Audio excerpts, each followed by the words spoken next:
It's Red Eye Radio. Gary McNamara and Eric Harley talk about everything from politics to social issues and news of the day. Whether you're up late or you're just starting your day, welcome to the show. From the Uniden America Studios, this is Red Eye Radio. All across the USA and around the world, we are Red Eye Radio. He is Eric Harley, and I'm Gary McNamara. Good morning. Hi. Well, update on the debate coming up on Wednesday, the Republican primary debate. Fox News tells Trump's surrogates they are no longer welcome at the first debate. All right. This means any of his family members. Carrie Lake was supposed to go, among others. Sorry, you can't be there. They wanted to be in the spin room afterwards so they could promote Trump in the spin room after it to media. And they said, nope, he's not here. Don't want to hear from you. All right. On one hand, it's like, all right, fine. I mean, he's going to find his way to the media, and they will too. It won't be on Fox News. But on the other hand, it's, well, if you want to be on the debate stage, there's a way you can be on the debate stage.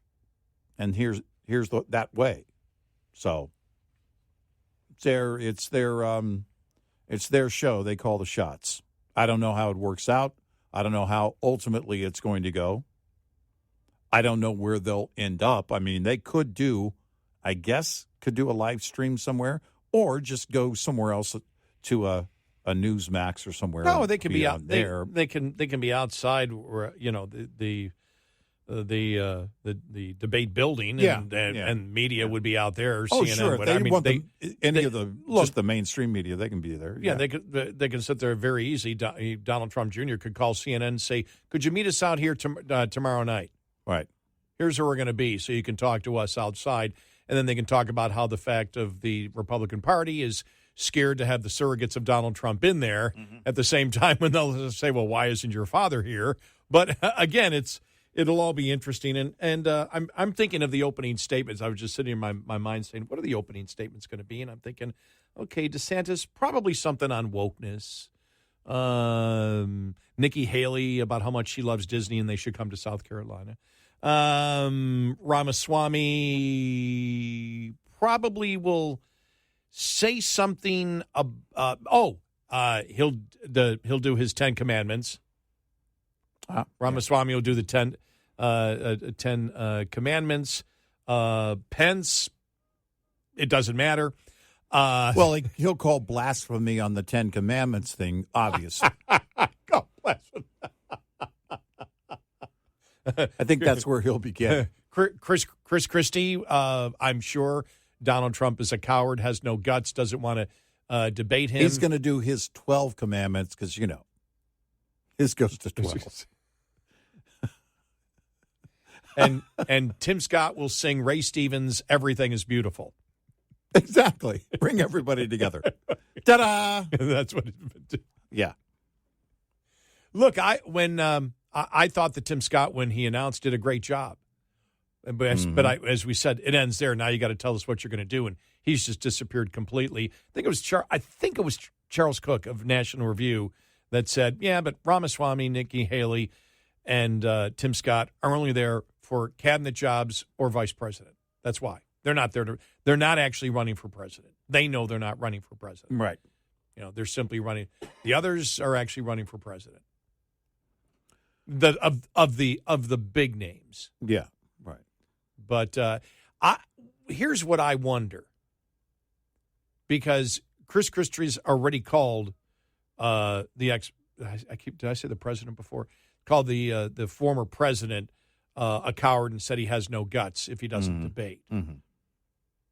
If you want to get the most publicity, that's what you do. I don't know what reaction will be from Republicans, but I would expect Chris Christie, because you have to do something. I mean, if you go in there, if you're a Tim Scott, if you're looking just to be vice president, then I really like Donald Trump. And what are you going to add? If you're for Trump, what are you going to add? It's a really interesting dynamic, but when you look at the polling that was done that we just brought to you, 73% Republicans believe Donald Trump should be there. He should be debating these people. 27% say no, he shouldn't be there. But only 9% believe that any of the other candidates should focus on Trump. Well, then why are they there? Right. So, what do you expect them to do? I can't find clarity from anything right now from the Republicans.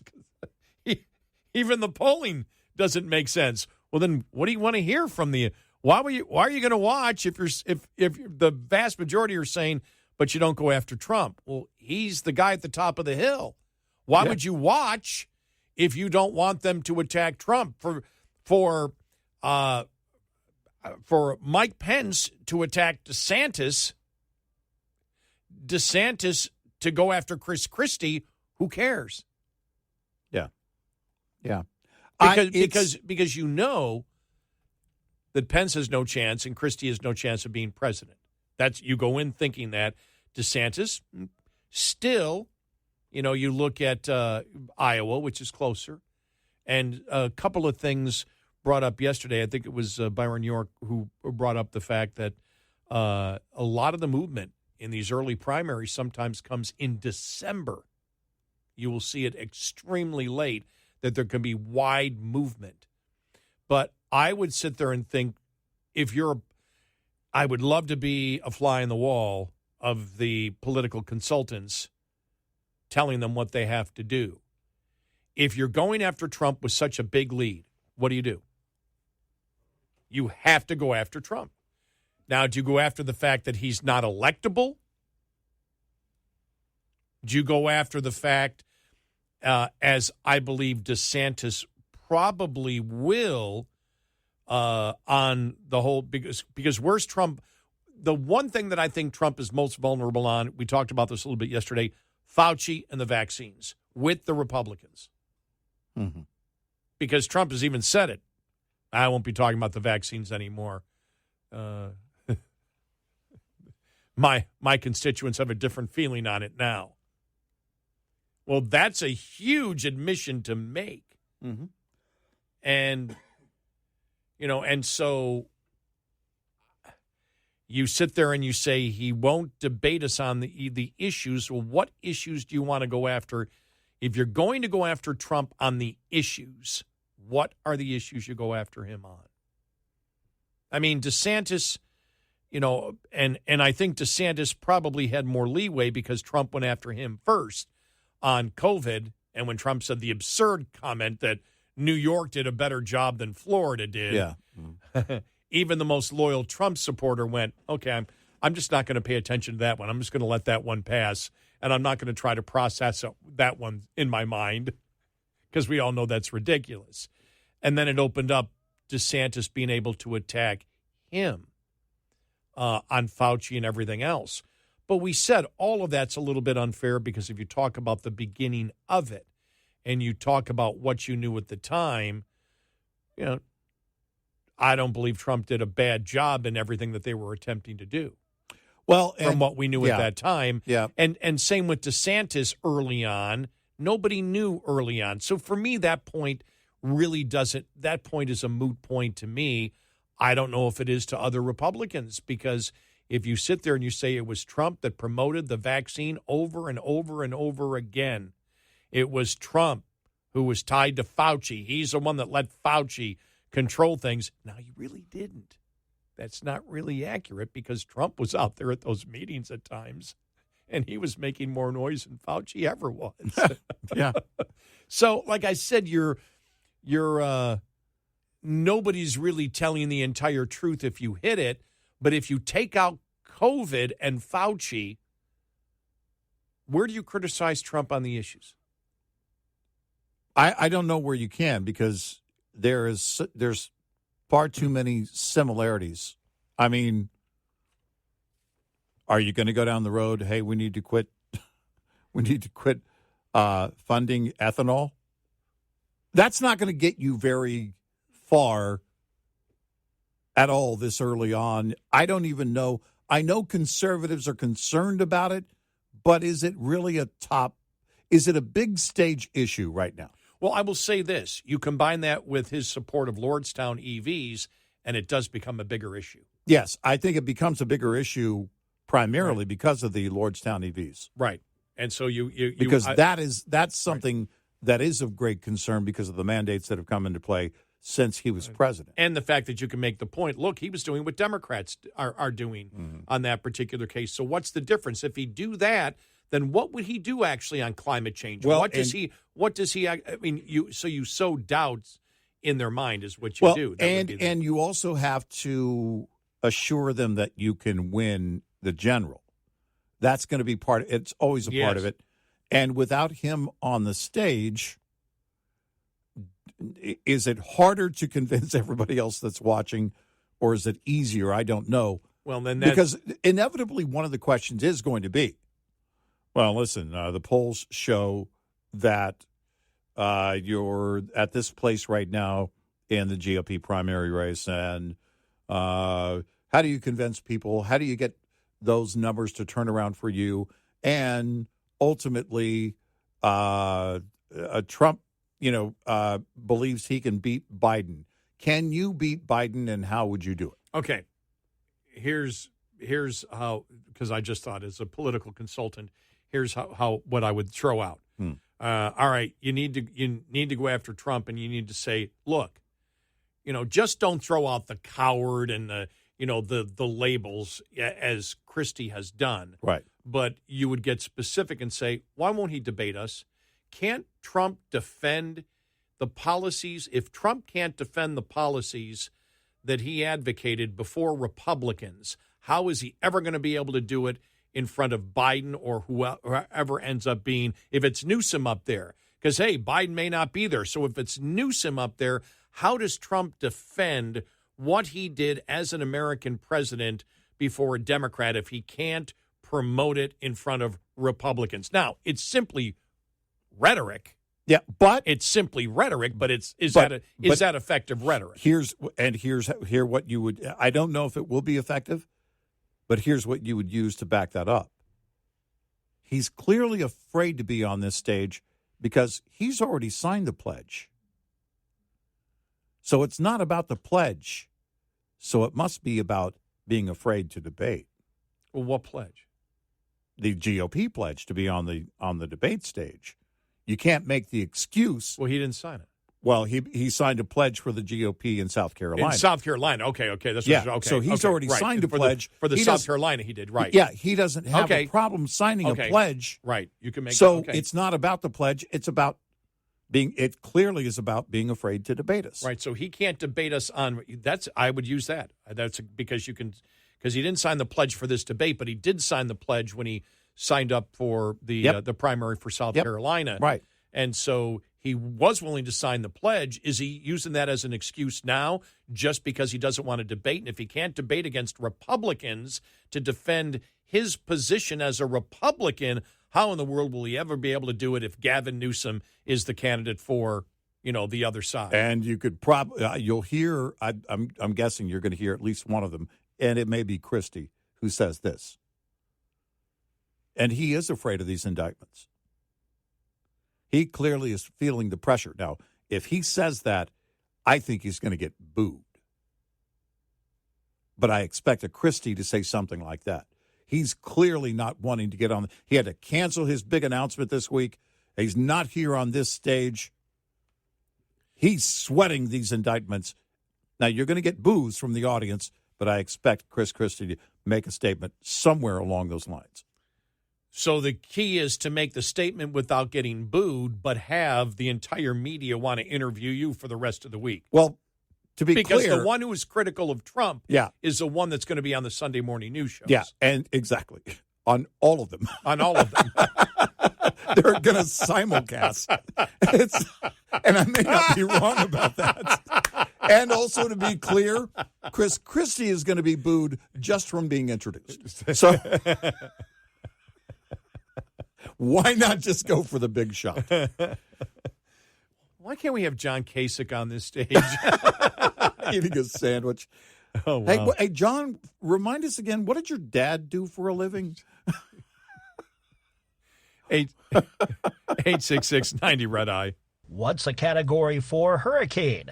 now remnants. Hurricane Hilary, in its remnant form as a tropical storm, became the first tropical cyclone since September of 1939 to have an inland tropical storm position over California. Occurring near Palm Springs late Sunday afternoon. A later advisory was issued for western Nevada. It is now a post-tropical cyclone, no longer fully tropical. Yet impacts are evident in those areas, including excessive rainfall, meaning about a year's worth of rain falling in just a day's time. Those 4 to 8 inch rainfall totals in the deserts of Southern California has led to some significant flash flooding and debris flows, quite a few road closures. plus wind-related impacts. You actually did see some pretty impressive winds on the eastern side of the circulation.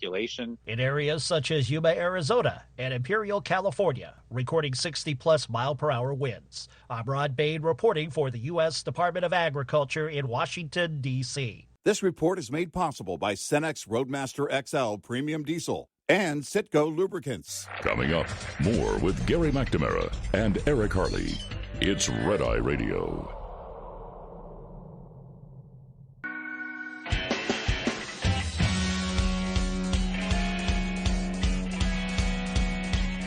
It's Red Eye Radio. He is Eric Harley, and I'm Gary McNamara. All right, so you were during our break, and Just kind of throwing this out there. yeah, and when you threw it out, I was like, you started throwing it out, and I said, no, wait till we go back on the air. Yeah. So, Yep. okay. All right. So here we are. So Trump on his social media, Truth Social, the other night, he posted, and here it is verbatim, quote, "The public knows who I am and what a successful presidency I had with energy independence, strong borders, and military, biggest ever tax and regulation cuts, no inflation, strongest economy in history, and much more. I will therefore not be doing the debates with an S as in Right. plural, which implies none of them." So my question is it his strategy or whoever is helping him with the strategy that treat yourself as an incumbent? Because, Biden's not going to debate any. RFK Jr. and Biden will not be on a debate stage with each other. Mm-hmm. It's not going to happen. So is he treating it? Is the strategy, listen, you're as good as an incumbent, and right now nothing is hurting you. So we'll play, and it could be, we'll play it ear by ear, debate by debate. If your numbers start to falter, we'll see if we have to go to that debate stage. But until we do, we don't. Until something shows in the numbers that we have to be on that debate stage, yeah. we treat you as an incumbent, and the other people we treat them as the RFK Juniors of the party. Well, yeah, because I think that they're thinking the same thing that everyone is. What is it? What would be the issue that would take Trump down in the Republican Party? Right. Is it as you get closer? Because there are legit questions. We've never been here before, so everything is right. This is brand new territory. Yep. If Christie starts pounding on him, and starts saying he's not electable, he's not electable because of this. If others join him, and then every debate is about the fact that he's not electable, and then it's not electable and Fauci, not electable and Fauci. Right. Because now there is one thing that you and I could have criticized there, where he said the biggest tax cuts, like we've ever seen, except for the fact of Eric and Gary, whose taxes went up. Yes, we have an issue with him on that. So, Mr. Former President, why did our taxes go up? That's right. What was it about Eric and Gary? That's right. Why do you hate us? Why do you and the Republican Party insist on taking more from us? On hating us. On hating us thoroughly. Why? Why?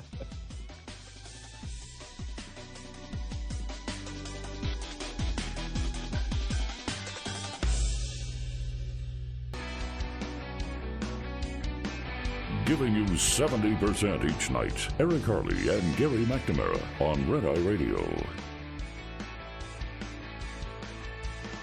And he is Eric Harley, and I'm Gary McNamara. Good morning. Yeah, but I would agree with you. Yeah, it's like he has the polling numbers of an incumbent. So if Biden isn't going to debate Kennedy, Williamson, Not going to happen. that's Not going to happen. That's not going to happen. And what is there any polling on whether? I haven't seen any polling about Democrats. We know that the majority of Democrats don't want Biden to run, but did they say they want to debate? Right. I doubt it. I don't think they can. No, I would. And I'm reading here. It was Jeffrey Blahar from National Review, and talked about what's going on with Trump. He said it's also he said it's also perfectly intelligent, sound strategy. One I would have recommended myself for him not to debate if I were advising him in good faith. That is, Trump is playing a prevent defense for at least one obvious reason, because at this point he's lapping the field in all polls. He instead campaigns through a series of steady-paced public appearances, rallies, dinner speeches, convention appearances, and the like, and that gives his campaign a leisurely pace compared to the hyperactivity of his rivals. He has this luxury because his rivals have to both introduce themselves nationally and statewide and then make a case against the ex-president, which, again, I find it really interesting that the majority of Republicans in the latest polls, 73%, believe that Trump should debate, but only 9% believe that the other candidates should be attacking him. Well, the only reason they're in there is to dethrone the king, and the king is the person at the top of the polls. Yeah. I don't mean king literally. No, we don't. I just want to make sure that Democrats understand. Yeah, nothing has changed yet. Yes.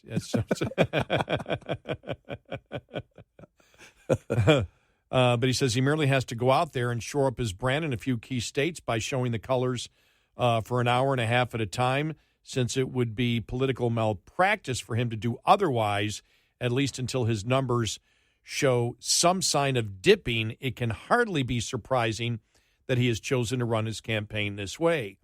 The question then becomes, is he dialing down the frequency of campaign events because of health concerns, or because he is afraid of being exposed too much and visibly slipping mentally the way Joe Biden has? Grumbling to this effect has circulated around Twitter from frustrated partisans for months now. I must conclude not, and the reason is I've rewatched video of every single Donald Trump campaign appearance as opposed to arraignment since the day he first announced his campaign on November 25th. And as you said, you don't see it. The Trump is fine. So, I mean, it's just he looks at this and he just, says, okay, that basically it's a smart thing. And when you're out there, you're also going to be called, legally. I do believe that his lawyers are concerned about the legal implications. I don't think it's about if this wasn't going on. Let's put it this way. Do you think Donald Trump would debate if none of these indictments were there?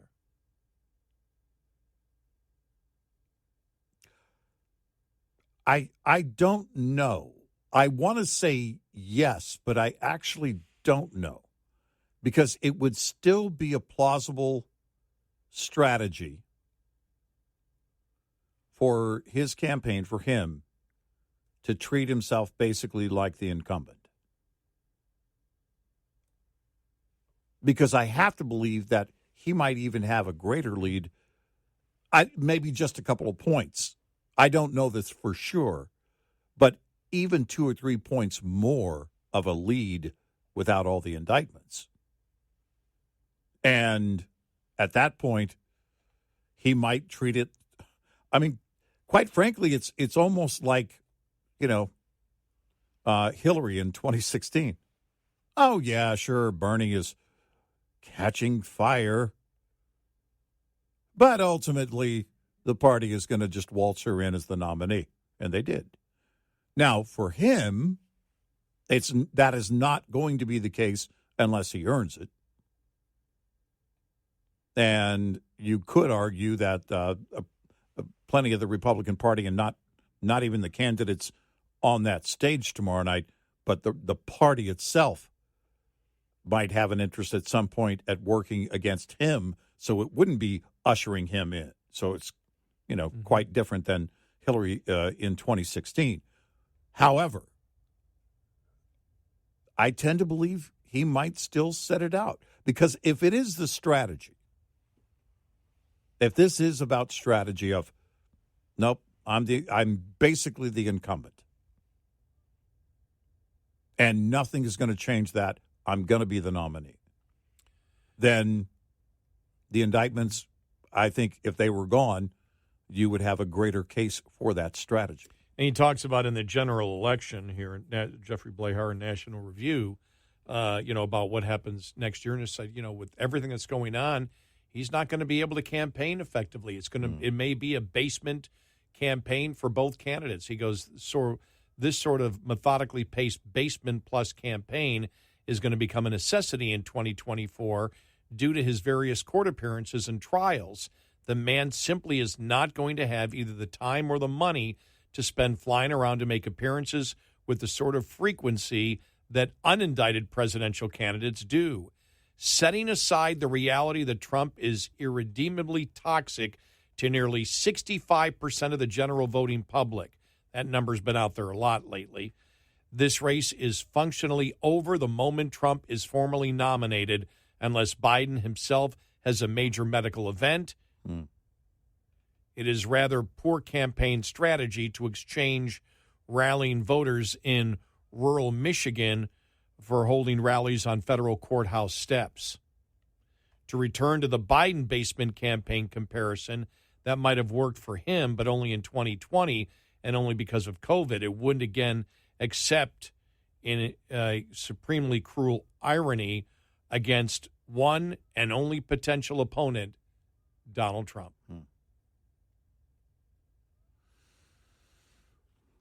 And so will this be a campaign where nobody is campaigning?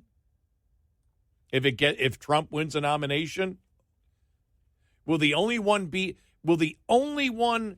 that will be campaigning? Because remember, I saw yesterday the No Labels Party came out and said if it's Biden against Trump, they will offer a candidate. Well, the only candidate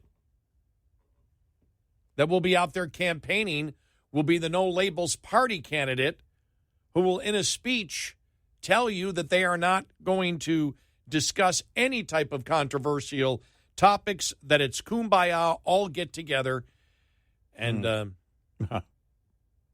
whoever that candidate is from No Labels wins the presidency in 2024. Yeah, right. John Smith. John Smith. Oh, by the way, if anybody didn't relate to your Kasich comment before about Kasich talking about his father, that's where Kasich, when he was running back a few years ago, could not stop talking about his father was a mailman. Yeah. Yeah, so in case people forget he said it pretty much every time. Every time.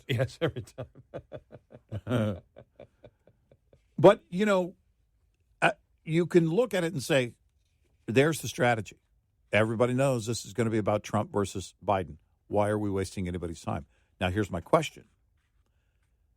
How does that translate to the audience? Who's the only other candidate gaining ground in the GOP? Ramaswamy. The one, if you said to me when the day he announced, he's in a couple of months, he's going to be the only one actually gaining in the polls, aside from Trump, I would have said, no way. Nobody knows who the guy is. Yeah, but we're not talking about a 30-point shift. We're talking we're not. But that is my whole point. Nobody is really rising. No. He's the only one that's rising, and it's not in great numbers. He's not in the mid-20s. He's not in the mid-30s. No, and you may be sick of him in 6 months. It could happen. So here's the question. If none of those are really rising, if there is no real rise in the party during the fall, I mean, it's going to be all over but the voting. Mm-hmm. And if you're a strategist with Trump and you're saying, hey, we're the incumbent, until the polls show something significant as to why we should be on a stage, we're not getting on a stage. We'll do all of our stops. We'll do all of our rallies. We'll do everything that we've done in the past. It's working. Look at the polls. Until that changes, until the numbers change, we don't change. Well, you and I asked the question probably a few years ago, and it just doesn't apply to Trump. The public wants a debate. Yeah. Or claims they want a debate. Mm-hmm. Does it really matter? Well, no. Okay. I actually was thinking that during the break earlier. Do debates really matter anymore? I don't need, for me, I know the American public, you saw that 75 or 73% of Republicans want Trump to debate. They need to debate. I don't need a debate. And here's the question. I haven't needed a debate for any candidate in years. I know who I'm voting for because I pay attention to where they stand. Right. And how many of those people believe it's going to change their mind whether he debates or not? Are they just looking for the circus? Are they looking for the show? Are they are they playing the political playbook, saying, "Well, no, it's debate season. That's what you do. You debate." Which, as we said the other day, what in the world do we know? I mean, because it's all out the window. Any historical standard, any of that, they you know, what you would build in automatically along the way is out the window. We might get down the road in late November of 24 and look back and go, okay, this applied and that applied, but right now I can't necessarily put anything in play from any of the playbooks of the past. I don't know that a debate, and you and I have asked this question before, I don't know. I think it matters on state level. I think it matters in districts. I think it matters for governors and senators and members of the House, and obviously for mayors and things like that. You're going to have to get those people on the debate stage because they're not the big names. When you have someone like a Donald Trump, who's already been president, but even before then, he was a household name for decades and now is a known quantity as a political figure and former president. Where does the necessity or need for debate come in? Well, not just for him, everyone. I know. I know where everybody stands, including the Democrats. Well, I know where everybody stands, and so it's. I know where they stand on the issues, and so I don't actually need a debate because we have. Remember, debates were popular and really important before the internet. Right. The internet gives me everything. I can go to 3 or 4 different websites that show me exactly what every candidate believes. I can do that in 5 minutes and find out what every candidate believes. Right. And I'm sitting there go, okay, okay, there you go, right there. Doesn't take. I can do it in my own time. I don't have to wait for the media to come to me. I can do it. Boom, it's over. I don't need a debate. I've never needed a debate probably in the entire time that I've been voting, even before the internet. Because you were willing to do the legwork even before the internet. Right. And now, and a lot of people fit that mold. So conventional wisdom, well, I can get my wisdom from right here in my hand, my device. I can look it up. I can find out anything and everything I want to know about that person. I can hear them speak anytime. There's audio and video of them all. Well, we'll see how many people are watching this one, won't we? That's going to be a tell. How big the audience is and how big the audience is for the other debates as we go along. 866-90 Red Eye. Get in touch with Red Eye Radio, toll free at 866-90 Red Eye.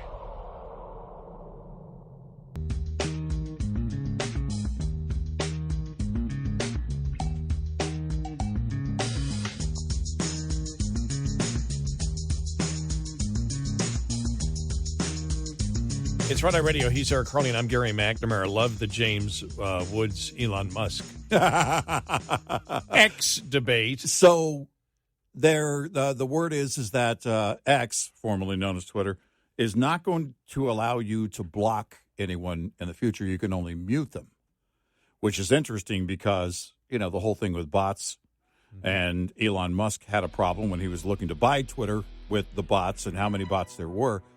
But Elon Musk blocked James Woods. And so now I guess he's going to unblock him.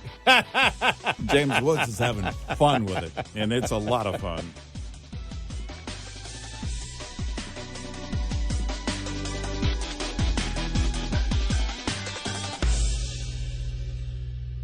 This is Red Eye Radio on Westwood One.